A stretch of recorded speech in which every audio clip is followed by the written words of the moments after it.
valiant heroes of Tales of Symphonia reunite to thwart evil once again in Dawn of the New World, Namco Bandai's upcoming RPG for the Wii.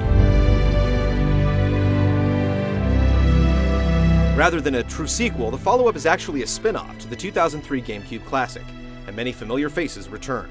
Set 2 years after the events of Tales of Symphonia, Dawn of the New World shifts focus to a young boy named Emil.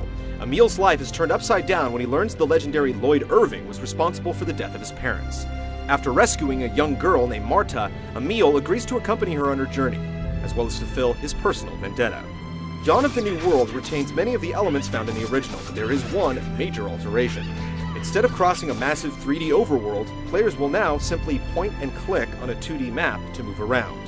Exploring towns and dungeons remains unchanged, allowing players to freely roam in 3D.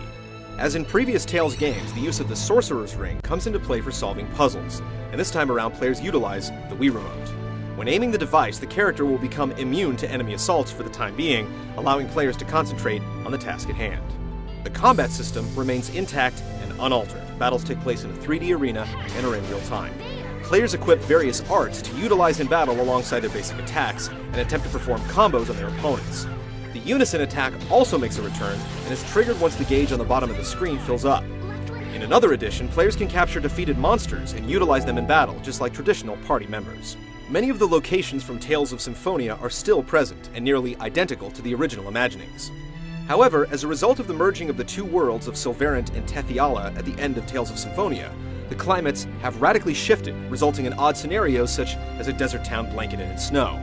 Players will surely get a sense of nostalgia returning to familiar towns and landmarks, but if there's one complaint we can level, it's that the game looks exactly the same as the original did 5 years ago.